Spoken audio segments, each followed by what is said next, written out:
Hey up lads and lasses, Fletch here from Ultimate Halo, and I can show you an accurate representation of every time I see Halo Infinite news, so let's roll it.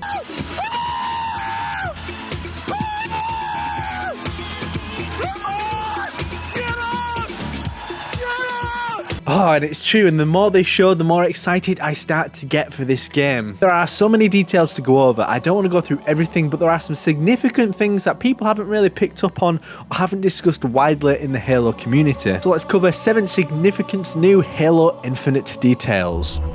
Ultimate Halo. The first major detail is something that 343 only lightly touched on in the update, and it was that Halo Infinite has subterranean areas which the player can access banished strongholds. This, whilst it might feel small, is actually a huge thing because it opens up so many possibilities. Throughout the article they talk about enabling the player to choose how they approach something. Do you pick them off from afar, going guns blazing with your marines, or go underground and penetrate their defences? All of this is exciting as hell, but it shows us that there's an additional layer to Halo Infinite. The icing on the cake is Zeta Halo, but underneath is the beautiful cake fillings, which is the subterranean underground, which is a lot like we saw in Halo Combat Evolved, but these tunnels were massively underutilized in my opinion. I almost think back to the original Halo CE pre-release demos. They were so cool, but imagine them now with the Banished charging at you through tight corridors like they did in these Halo Wars 2 cutscenes. I think we're onto something incredible here, and it would make each interaction incredibly different, and I'm all here for it. The next choice is very small, but it does make me wonder if it was a last second change or whether it's something that's upgradable over time. In the original Halo Infinite trailer, the radar's radius is 31 meters. In Halo 5 it's 40, in Halo CE it was 15. Oh, how far technology has come. But what we've seen now is that the radius in the Halo Infinite screenshot is 59 meters. It's actually increased. So it does make me wonder if we can upgrade some of our abilities in the game, and that would be great because there's more evidence to support this as in the world map that has an upgrades option in the original trailer. With that said, it does beg the question, what else can we upgrade? Could we upgrade the distance we can grapple? Are there perks? Are there different armors? Who knows, but time will only tell. But big shout out to Daredevil who pointed this out in my Discord. Next up is some hidden dialogue which was found in the article between Chief Halsey and someone else which I suspect is Captain Lasky, so this is likely on board the Infinity. How many now? 16 systems shut down so far. Seemingly random locations. I'm attempting to lock her and the others out of the main... You will not be able to stop her. She knows more about how this all works than, well, anyone. Dr. Halsey, John. what's the plan? The plan? Right now, we are in survival mode, again. Cortana's message has spread across the galaxy. Most sentient AI are siding with her. Against us? Yes. But maybe not you. Tell me, John, what was the last thing she said to you?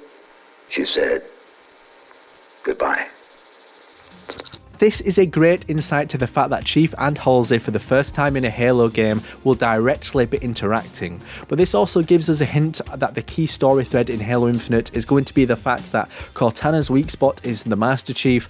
Halsey has also made it no secret she has a soft spot for John, and for Cortana being a Flash clone of her brain, this just makes direct sense, and it's something that will likely be weighed on. Whilst it's not a huge amount of detail, it's definitely significant. Quick one before the next detail, make sure you subscribe to Ultimate Halo. My dream is to hit that 100,000 subscribers. We are getting so damn close, so if you love Halo Infinite, leave a like and subscribe, it will be greatly appreciated. Next up is more of a visual change, which I also touched on in a recent video. Yes, it's the infamous hexagonal pillars that fans showed a lot of vocal disdain towards, which was quite understandable in some areas. In the original demo there was an abundance of them, but not only did they lack detail in places, they also stood out like a sore thumb. But in the new screenshots we can now see they're toned down. Some of them almost look like stone as opposed to shiny metal.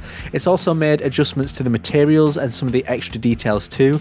We now have a line before the end of each pillar to signify their ending in height, but there's also more granular detail showing a lot of weathering as well. It also seems that in general for the new areas there is less of them, which helps them settle into the environment a bit more as well. Next up is about the day-night cycle, but not the fact that it exists, but how the world reacts when it does happen. Whilst it's not just confirmed yet, it does seem obvious that things will change in terms of what encounters you'll see at night versus day. Throughout all of these images showcasing different times of day, we can see one of the last night shots has some banished patrols on top of the Forerunner beacons. I did speculate this some time ago, but it would be so cool if that your experiences could constantly change no matter what time of day it is, and there would be some specific, maybe some wildlife that comes out at night that's very dangerous. Who knows? Only time will tell. We are getting there at number 6. Zeta Halo is a key setting for Halo Infinite, but 343 have made it clear they want to spark mystery and wonder, much like Halo Combat Evolved. But when Justin Dinges talks about supporting the narrative experience in the game, he mentions creating mystery and intrigue around Zeta's past and ultimate purpose. Without a shadow of a doubt, Zeta Halo is the most interesting Halo ring in the known story. It's got Medicant Bias, the Flood, a mysteriously absent Monitor. It was part of a different array that was an older array, and there's so much rich history around it, and it does make me wonder, what exactly are we going to uncover, and how are we going to do it? Will it be terminals, audio logs, environmental storytelling?